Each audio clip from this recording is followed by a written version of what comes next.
Deborah, with her 30 years of being an entrepreneur and creating over 7 companies, knows exactly what it means to accept the mission. When you make that decision, when you accept the mission to become a solopreneur, to take yourself and your talents to market, then you embrace a life of not only unlimited possibilities, but also the unknown. It's an elixir of fear and bravery that only someone who's taken the leap really understands. On our show, Deb digs deep with her guests to highlight what you, the listener, wants to know. The stories, the whys, and the hows to navigate the journey to success. Get ready to hear from some of the most incredible mission takers from Generation Z to Boomers. So sit up, perk up, and get ready to be blown away. Now here is your host, Deborah Drummond. Welcome everybody to another episode of Mission Accepted Podcast. What missions are you taking today? I'm wondering, what is it that you're listening for today? Are you listening for some inspiration because you've got something inside that says, hey, I'm going to take a mission? Have you decided to take the mission with us and you're like, oh my gosh, can I please speak to another person that's taking a mission because this is interesting. I'm not sure this is what I signed up for.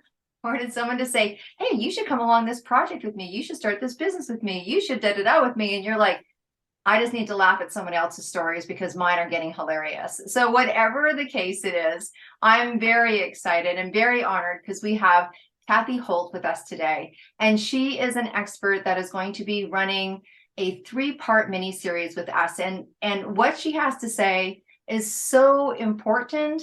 And it is going to make you feel better because we kind of all have, people inside us, particularly leaders and particularly, I hear all the time about, oh, I don't know if I can, or I'm not experienced enough yet, or when I get, or I'm just, and she just handles all of that. So Cathy, thank you so much for coming to the Mission Accepted podcast. Ladies and gentlemen, if you do not know who she is an elite international speaker, and she is an incredible author.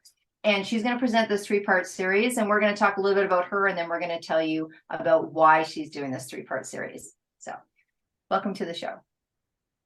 All right. Thank you so much. I really do appreciate being here and being able to speak to my truth and my passion. And that is women in leadership and just everyday women, how everyone can be a leader.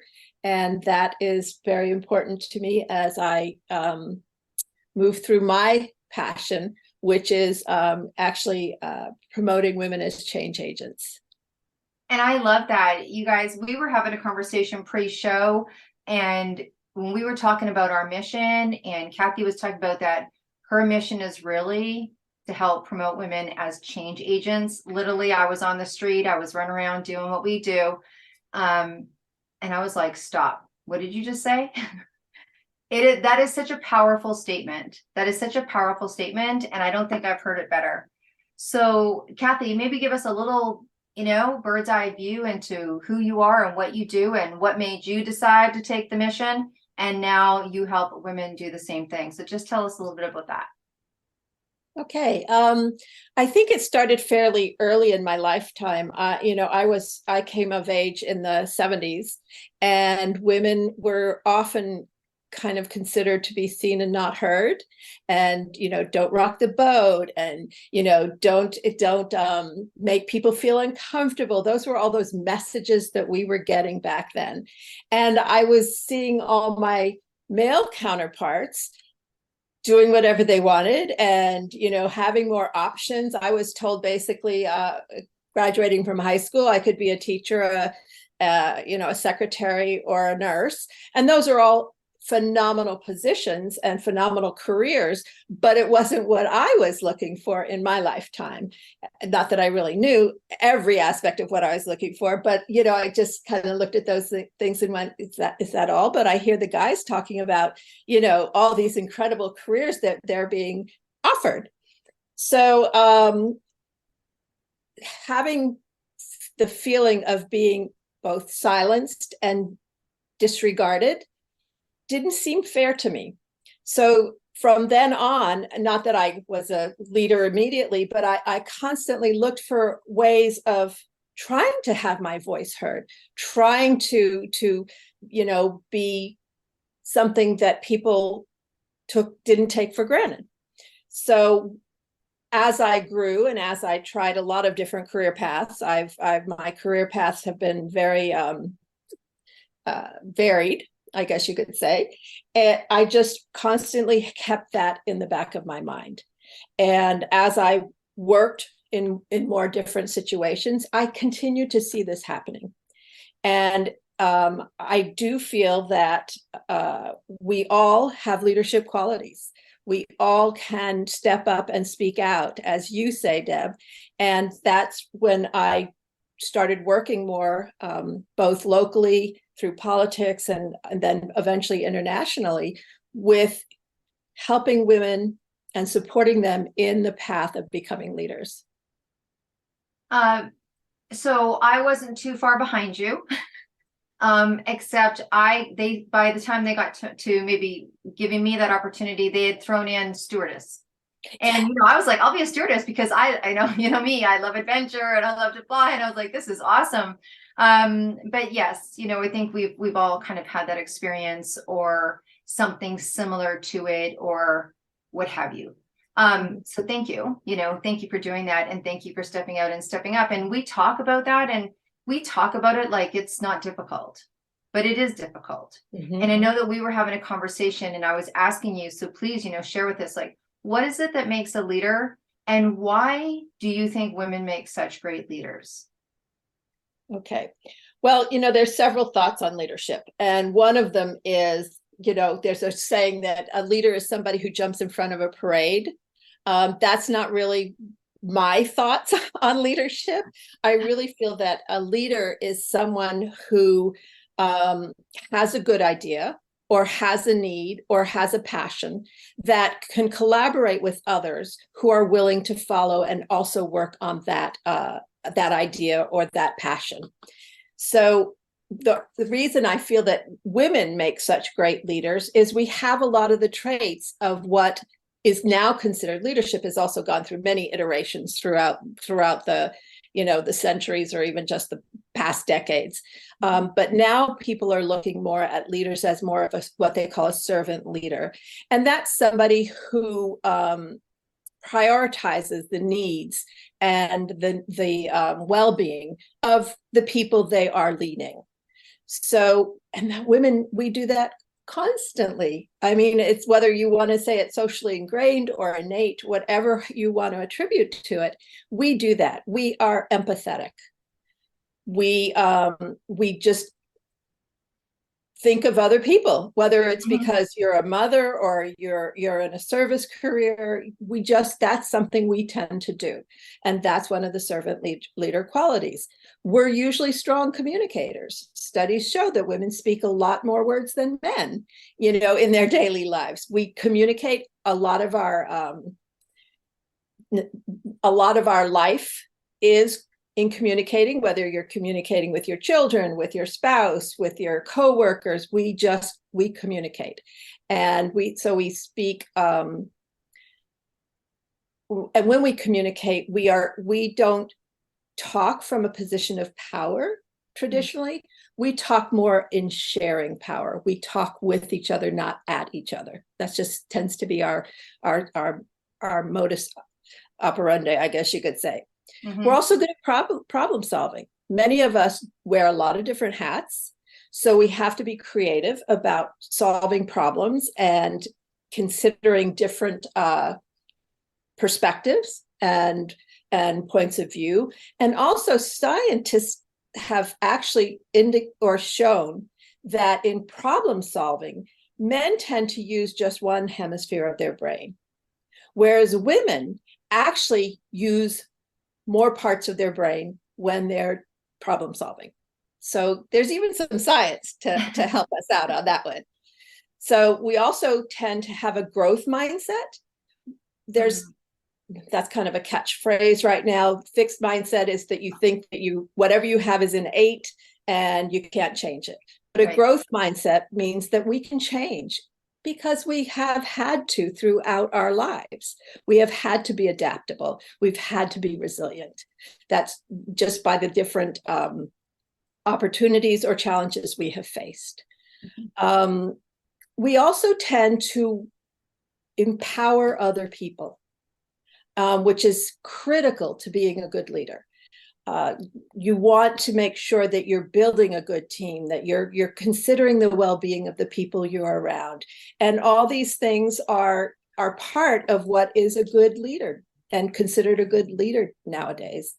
And kind of the last two things are a little bit combined. One is humility. We tend to be more humble just because I don't know if it's because we've been put down more, or whether we've just had to suck it up more, in different situations, but we just tend to be more humble and not as ego driven. And then the last thing that kind of coordinates with that is we tend to be more authentic. We often speak our emotions, we feel our emotions, we share, we live our values. And I think that's also very important in a good leader. So those are kind of the top qualities, I guess you could say, that women have and make us so good at being a leader when we choose to do that. Check, right? I think that a lot of the things that you said about being a leader, people don't recognize within themselves, or they don't recognize that they're using those tools, very community-based thinking, but making that decision to lead. And so you have worked in many circles. You've seen women step up and be leaders, and you yourself are a leader, and you work with women around leadership. Mm-hmm. What do you think is, and I know we're going to dive deeper because we're going to have you back for a number of times, and you're going to talk about things like, maybe why people don't step up into leadership, or they don't really recognize that within themselves, or when, there's a sector that I do a lot of training for, and there's what's called accidental leaders, where they just kind of get pushed up the pipeline because they're really good at something. And then they find themselves in a situation where it's a little nerve-wracking because they have people they're responsible for. Can you talk to a little of any of that? Yes. For a lot of people, male or female, leadership is not something we see ourselves doing. We think and it used to be actually taught this way, that you had those skills, you were born with them, or you were not. And that's not true. And that, science and just reality is showing us that that's not true. Anybody can develop skills and develop the traits needed to be a leader. It's not you are or you are not. And so if you have the passion to want, if you're passionate about something and you see a need for change, i.e. the change agent, then you can learn how to step up and do that. I had to do that. I worked in politics for a while in our state capital in Texas, and I was really there because of the women's issues and women's medical issues, because I had some expertise in it. But I also learned that I had to once again speak up, because otherwise I would just be talked over. I would suggest an idea and somebody else would say it, usually a man, and then they'd go, oh yeah, that's a great idea. And I had already, brought it forward. And so I really had to learn how to be more effective at what I was doing. And I was so fortunate to have several women mentors that actually helped me figure out how to present myself and how to become more of a leader, showing me some of the strategies and some of the traits that I could enhance in who I was, but I still wanted to be authentic and be me. That's a dance, right? I think that there's a lot of voices that go off in one's head when you are about to stand up for maybe the first time or even the 20th time, or I can't believe I'm going to have to step up again. And I love that you say that there's actually strategies and there's actually ways, because this is what you do, right? You help women in these leadership roles either obtain, maintain, sustain, that leadership place, because it can get interesting. I imagine that it must be not only linear structural systems that you need to rely upon, but what's the emotional conversation going on in Right. one's head? Right. Right. Yes, absolutely. Another story that I like to share, because it shows how, just women who never thought they would lead became leaders. I work with some women in the Philippines, and they live in a small town slash village, the way, however you want to look at it. But they were having some significant issues with domestic violence, and the local authorities weren't doing anything about it. So the women got together, because one woman that I now call a dear friend said, enough is enough. We cannot, she was a little bit older, and she had some experiences, and she didn't want to see the younger women going through similar experiences. So she got them together. She just called them into her living room and said, what can we do with it? And through creative problem solving, they talked about, can we go to the authorities? Can we make, be a louder voice? They did something very basic together. And whenever there was a report of a man abusing his wife or his daughter or a woman, they got their pots and pans, surrounded the house, and banged on their pans until somebody called the authorities. And that's how they solved the problem. And it really significantly diminished the incidence of domestic violence, because now the authorities couldn't ignore them. I mean, they were raising their voices in a very different way, but a very creative way of problem solving. And it's because a woman decided to step up, and there were enough other women willing to also put their efforts towards this passion or this challenge, and they made a difference. Oh, that's got to be the best story I've heard. I mean, I was going to say today, but I think that's the best story I've heard all month. I mean, it's so grassroots, but the principle is collaboration, I'm sure, and again, there you go. There's an quote unquote accidental leader that needed to step in and then be able to orchestrate and hold space and hold energy. I mean, we both know what it's like to hold energy for large women's collective projects. It takes quite a vast amount. That's exciting. That's exciting. So what would you say as we kind of start to wrap up, if there's anything that you want to share about really the idea of leadership, women stepping into leadership, because I know that we're going to have some time with you and we're going to talk about other aspects of that. But is there anything in this kind of first phase of conversation that you want to share with people? Yes, I think my biggest message is just do a little self-reflection. I know that's scary. That's a kind of, when you say that, people go, oh no, but Yeah. it's not like you have to, go super deep. Just look at yourself and say, what am I passionate about? What are some of the things I do well? And because once you start identifying those things, that whole concept of leadership isn't as scary. You can see that there have been times in your life that you have led without even knowing it sometimes. So I think that's really kind of the first step, and something that we can delve into a little bit more in the next part of the series. Great. And so, Cathy, in case someone's like, I want more information right now and I don't want to wait to listen to the next part, of course, we'd like to have you share with people where they can reach you. And that, because leadership is a journey. I mean, look, I'm at a different phase of my leadership. We're both in a project, I'll talk about it in just a moment, that is a large container to hold.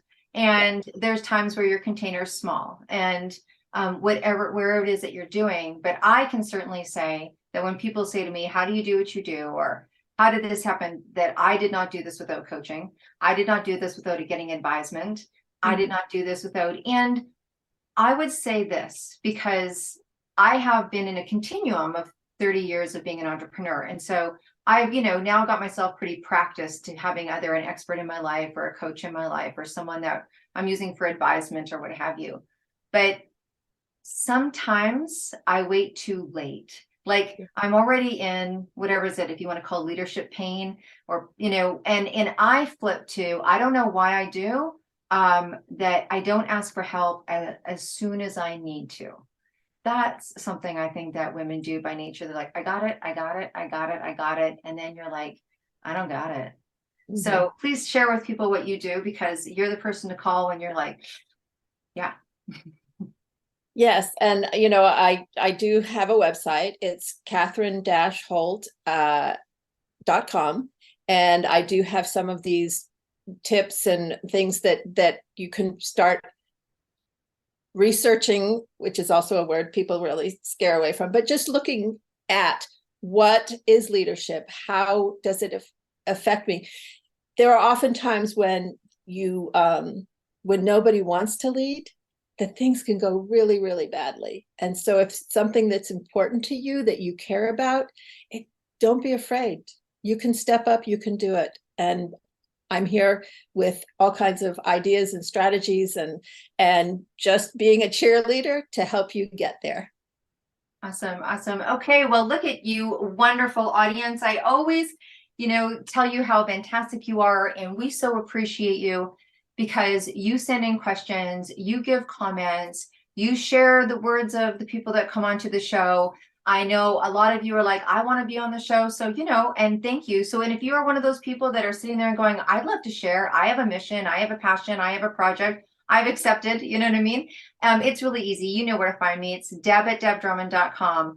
And I have been, I've been leading, and I have been on this major project that Cathy is part of as well. And so to come hear us more and to come see us, you guys know, at the very least, March 8th, 2024 and May 11th, 2024, those are two dates that are absolutes. But up until then, on the 8th day of every single month, we have a full summit of women that are sharing, singing. Some are singing, some are motivating and informing information and conversations like this. And we'd like you to come and refuel yourself so you can keep doing what you do.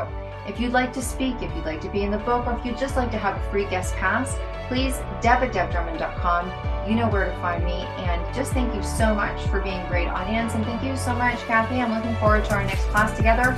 And if you're listening to this, because you may be listening to this like, oh, I've already heard her twice already. That's great, because it's going to be a continuum of a free class. Okay, so thanks everybody. You be well and stay good. We'll see you soon. Thanks, Cathy. All right. Thank you so much.